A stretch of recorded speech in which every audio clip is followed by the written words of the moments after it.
Eh bien ça y est, le Tour Motor Show a ouvert ses portes. Je tiens à féliciter Denis Schwach et toute son équipe. C'est un spectacle incroyable, des mises en scène géniales comme ce plateau qui est autour de moi. Une émission chargée comme d'habitude. Tout d'abord, nous irons à la rencontre de Nicolas Jouard, le pilote de la Subaru Blanche. Ensuite, je vous propose d'aller poser des questions aux partenaires et aux pilotes car c'est très important dans les sports mécaniques d'avoir des partenaires, de leur faire plaisir, de les fidéliser. Ensuite, on ira faire le tour de piste avec la Mustang Uniroyale pilotée par Laurent Goupil, le meilleur pilote français sacré en 2011 lors du Drift Challenge et qui est juge maintenant sur le championnat de France de drift. Nous irons ensuite voir les qualifications, les battles bien évidemment. Et tout de suite pour commencer, que s'est-il passé lors de la précédente épreuve? C'était à essai. Bonne émission. La troisième manche du championnat de France de drift se déroulait donc à Essé, sur le circuit des Ducs, avec des qualifications sur un circuit très abrasif, avec beaucoup de poussière. Par contre, un magnifique soleil, de fortes températures. Les pilotes s'en sont donnés à cœur joie, à l'image du top 5, avec Philippe Ferreira, 4e Raphaël Zanato, 3e Romain Soukas, 2e Nicolas Monnoir et 1er Benjamin Boulbès qui fait déjà les comptes. Première place, c'est jamais gagné d'avance, il faut aller les chercher. On a fait 2 podiums depuis le début de l'année, on est sur notre 2e polo qualif. Encore une fois, ce soir, on prend des points, on prend 20 points de bonus. Donc, j'aime pas faire les comptes avant l'heure, mais officiellement, ce soir, en tout cas, avec les résultats qualifs, on est en tête du championnat, enfin, en tout cas du classement provisoire. Voilà. La petite finale, la consolante, opposait donc Laurent Cousin sur la BMW Orange contre Nicolas Jouard qui fait une erreur et du coup il perd l'avantage. C'est Laurent Cousin qui va gagner cette petite finale et qui va terminer sur la 3e marche du podium. Superbe parcours de Nicolas Jouard. Pour la grande finale, le jeune pilote local Karl Martins affrontait le double tenant du titre Benjamin Boulbès. Il n'a pas eu peur, Karl, il a fait une superbe prestation devant son public et ses fans.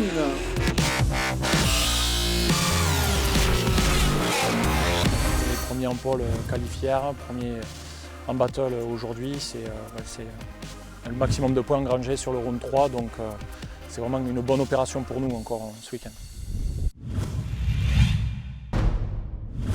Vous pouvez le voir autour de moi, c'est très coloré, c'est très décoré aussi. Je veux parler bien sûr de nos partenaires, des partenaires dans le paddock. Ils sont indispensables pour l'organisation, mais aussi pour les pilotes qui évoluent et qui ont besoin de plus en plus de sponsors. Qu'en pensent-ils et surtout que pensent les partenaires du drift?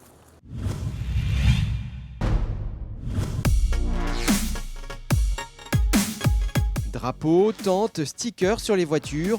Depuis quelques années, les marques sont omniprésentes lors des événements de drift, comme dans toute compétition automobile. Reconnue depuis l'an dernier par la Fédération française du sport automobile, la discipline se professionnalise et le niveau des pilotes ne cesse d'augmenter. Des arguments qui permettent de convaincre des partenaires en quête d'image. C'est hyper technique, on a des vrais pilotes, des vrais showman et on retrouve cette ambiance hyper sympa avec les pilotes. Et ça aujourd'hui, je pense qu'il n'y a pas beaucoup de disciplines qui le permettaient. Donc c'est ce que nous on recherchait. Difficile pour autant pour les partenaires de quantifier les retombées commerciales.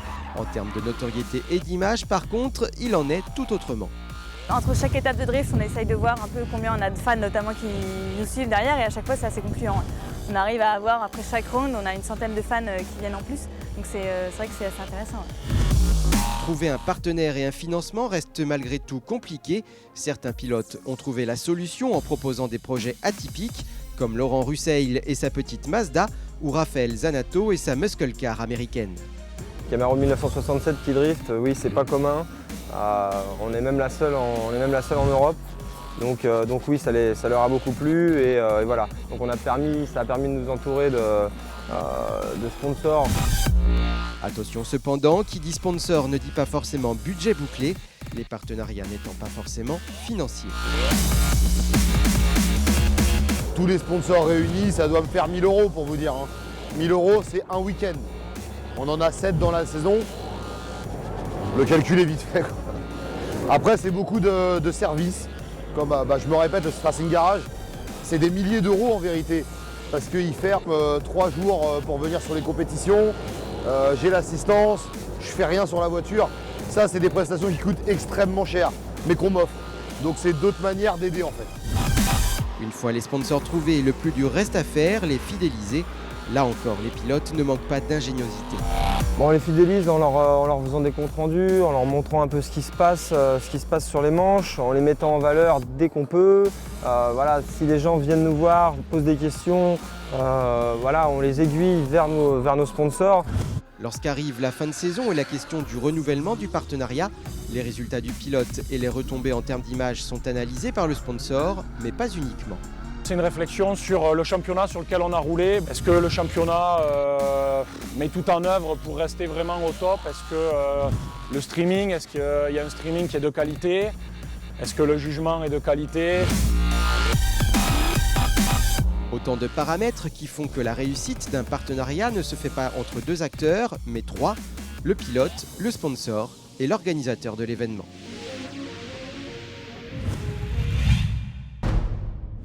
Sa voiture est toute blanche, plutôt sobre, mais elle est très efficace. Son pilote, lui, est très discret dans le paddock. Souvent, je lui dis qu'il a une allure un peu nonchalante, mais ce n'est pas péjoratif. Je vous propose d'aller à la rencontre de Nicolas Jouard. Il a mis le feu à essai à la dernière course, il a terminé 4e. Il va tout vous raconter.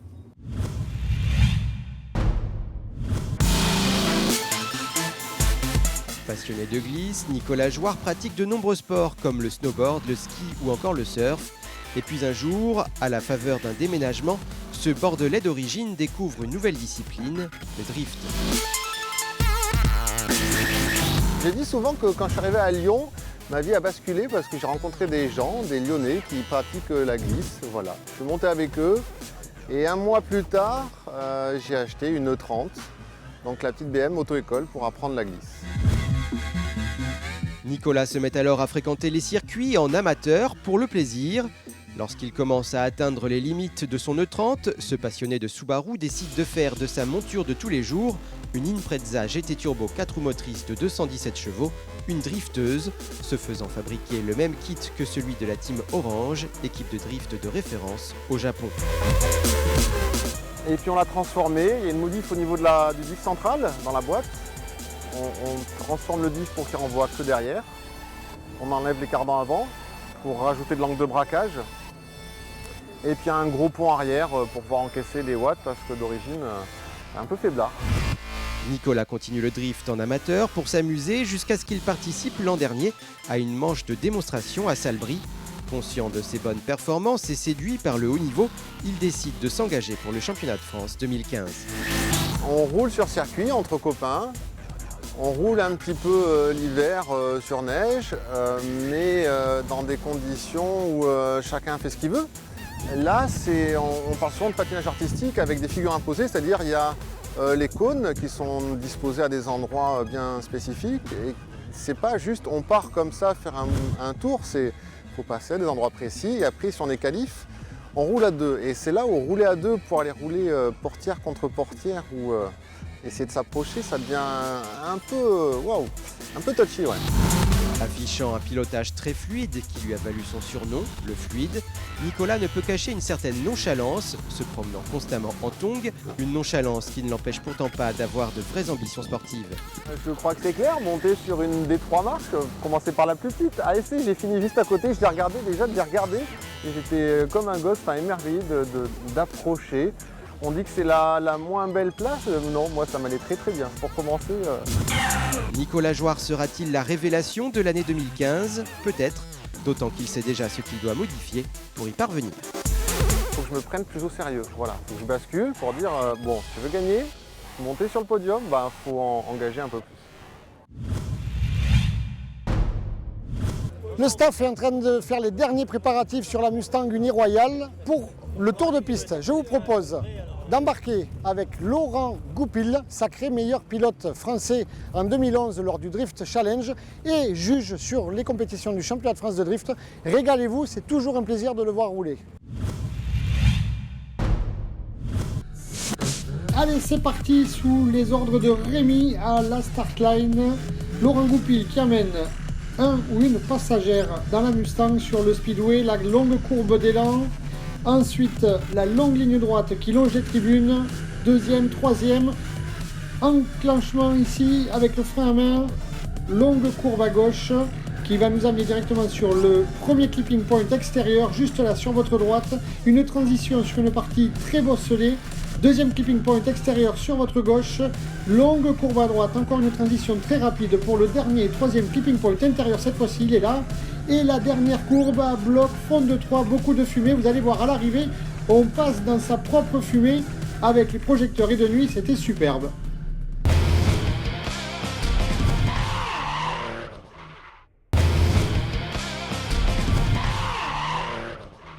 Les essais libres sont terminés, les pilotes sont juste derrière moi. Pierre Chaumier a la lourde responsabilité d'entamer les qualifications. C'est le premier à s'élancer. Il y aura des éliminés et des déçus ce soir.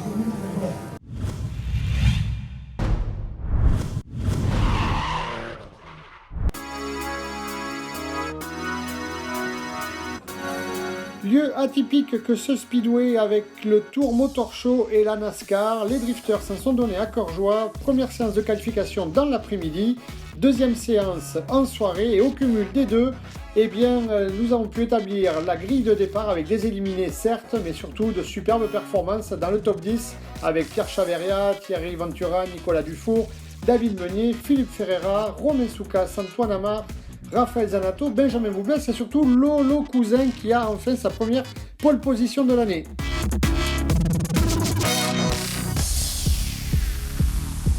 Donc là, ouais, donc ça va très très bien avec la voiture. On a trouvé les bons réglages. Ça chahute quand même pas mal, donc il a fallu quand même pas mal travailler les amortisseurs. Donc là, c'est nickel. Le deuxième run, ça s'est passé vraiment parfaitement. Il y a eu vraiment beaucoup de très très beaux passages, de très beaux runs de la part de tous les concurrents. Donc c'est vrai qu'arriver à se placer là, une deuxième place de qualif avec une auto qu'on ne connaît pas et puis qui est quand même nettement moins puissante que celle avec laquelle j'ai l'habitude de rouler. Pour nous, c'est satisfaisant. Voilà. Il faudra continuer à rouler pour s'habituer encore à la voiture. Alors écoute, je suis parti tellement vite, la voiture, j'ai eu beaucoup de mal à la tenir. Et franchement, je croyais que j'allais sortir sur le banking, sur les rebords surélevés de Tours là. Et non, c'est passé. Faut qu'ils se préparent à ce que je leur mette 20 mètres déjà d'avance.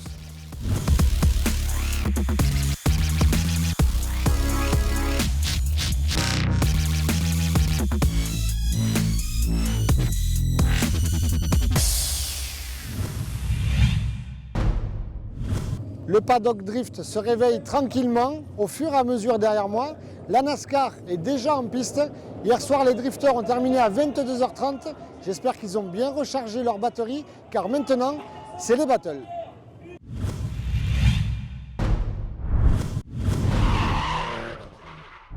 Le top 32 a déjà éliminé la moitié des concurrents. On se retrouve ici au top 16 avec Laurent Cousin, BMW Orange, contre Alban Habermann, première fois sur le championnat de France de drift, et il tombe contre Laurent Cousin.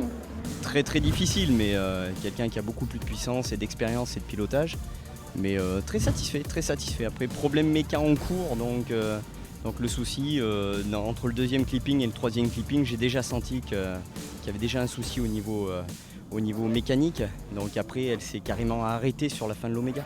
Donc très compliqué à terminer. Nicolas Dufour sur sa BMW E30 blanche, enfin réparée, contre Thierry Ventura. Deux pilotes qui s'affrontent pour la première fois, me semble-t-il. Et du coup, Dufour se fait éliminer. Thierry Ventura est en forme. Alors Alors oui, la voiture marche bien et le seul petit problème qu'on a encore, c'est avec la pédale, l'accélérateur électrique. Donc on a beaucoup de difficultés à gérer donc, la puissance, l'accélérateur fait un peu comme du on-off. Et voilà, donc c'est assez compliqué à gérer ça. Romain Soukas, BMW orange contre Jérôme Esteban, BMW bleu, deux Bordelais, deux Girondins, j'ai envie de dire, ils se connaissent et c'est Romain Soukas qui l'emporte cette fois-ci.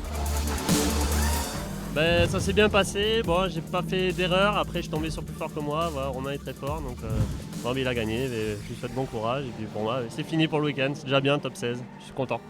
Je vais aller chercher l'orange jusqu'en finale, voilà, et on va se taper la finale, lui et moi, Terence Carr.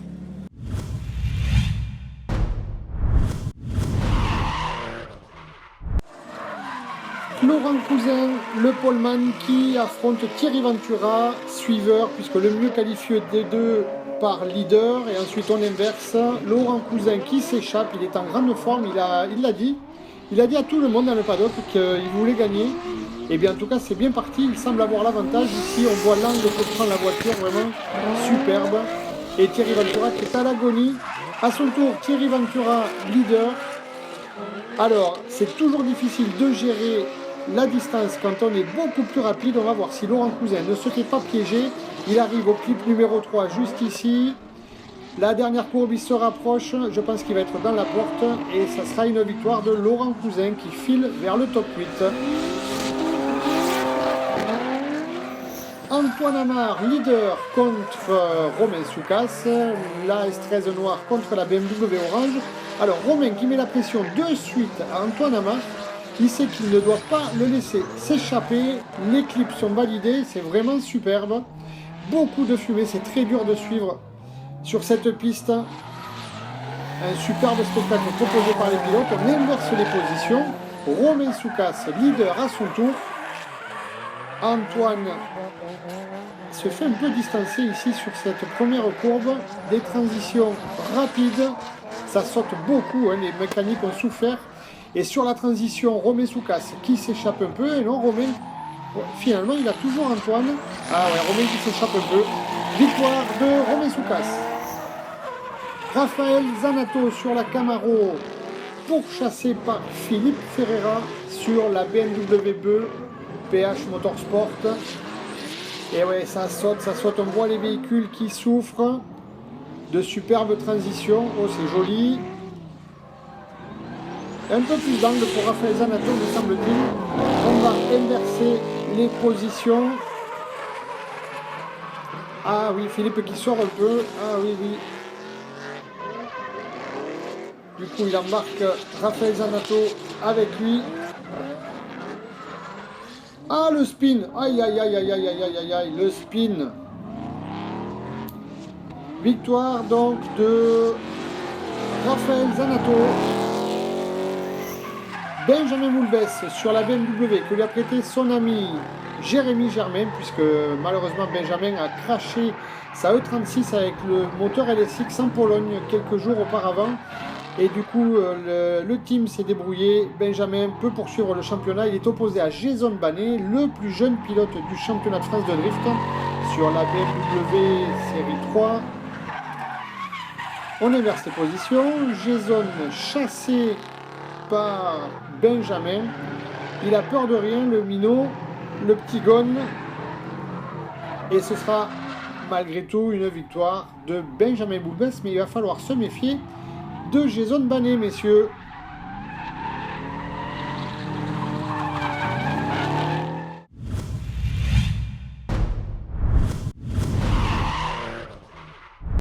Laurent Cousin, le poleman, chassé par son coéquipier d'écurie. Romain Soukas, le Bordelais, sur la BMW orange, lui aussi. Alors, Romain qui revient comme un boulet de canon sur la transition avant le dernier clip. La ligne est validée par les deux concurrents, c'est superbe. Dans la fumée de Laurent Cousin, on inverse les positions. Romain Soukas à l'attaque, il va faire le maximum pour distancer Laurent Cousin et il y arrive. Regardez la différence visiblement, c'est étonnant. Alors je ne sais pas si Laurent a eu un petit souci et je le trouve bien distancé. Et effectivement, ça sera une victoire de Romain Soukas. Deuxième demi-finale, Benjamin Boulbès, pourchassé par Raphaël Zanato sur la Camaro. Alors très important, hein, le pilote victorieux de cette battle pourra accéder à la finale. Une ligne magnifique de la part des deux pilotes. Et Benjamin qui s'échappe malgré tout. On inverse les positions, Raphaël Zanato, leader, Benjamin, même en changeant de véhicule, qui conserve la même adresse.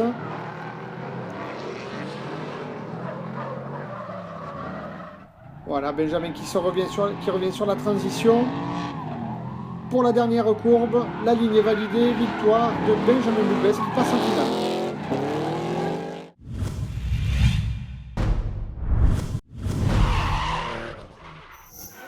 La consolante oppose donc Laurent Cousin, le poleman, contre Raphaël Zanato. Laurent Cousin à l'attaque. Il n'a pas fait beaucoup d'erreurs ce week-end. Alors il a enlevé le capot, c'est pas très esthétique, mais c'est pour faire refroidir les moteurs qui ont beaucoup souffert avec ce week-end caniculaire et une distance. Raphaël Zanato à son tour au déclenchement, longue courbe à gauche, le premier clipping point extérieur, la Camaro qui saute énormément, Laurent Cousin qui revient. Ah, il est visiblement plus rapide, Laurent Cousin. Est-ce qu'il va faire une erreur ou pas? Non, il revient, il est dans la trace de Zanato, victoire de Cousin.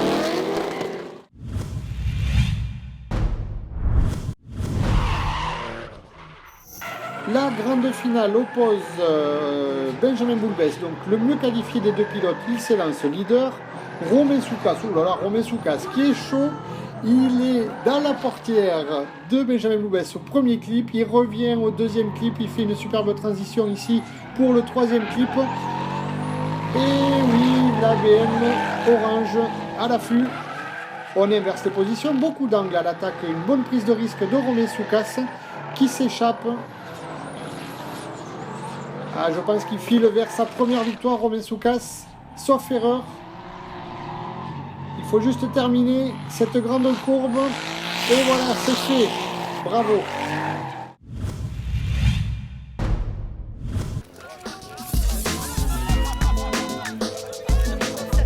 Mon fils par adoption, eh ben, il a gagné. Je lui ai laissé la place. Et non, je suis très fier de lui et on s'est tous bien battus et je suis pressé de prendre ma revanche, pas contre lui bien sûr, mais contre les autres. On a des améliorations à apporter pour les rounds suivants et donc voilà, donc on a pu analyser les détails qu'il fallait qu'on soigne sur la voiture, les réglages qu'il fallait qu'on adopte pour être encore plus performant sur les prochains rounds. Ça a été très dur. On l'a mérité et je remercie tout d'abord tous les sponsors qui m'aident. Et puis surtout, je dis un grand merci à toute mon équipe qui a bossé d'arrache-pied. Et c'est pas toujours facile pour eux aussi, quoi. Donc on est très fiers et je suis très fier aujourd'hui. Eh bien ça y est, la piste est fermée, l'Oval Tour Speedway a rendu les clés. Je vous donne rendez-vous le dernier week-end d'août, le 29 et 30. Ce sera à Champs-Rousse, en Isère, pour la fameuse épreuve de Tourguet en montagne. Bonne route, prudence et bonnes vacances.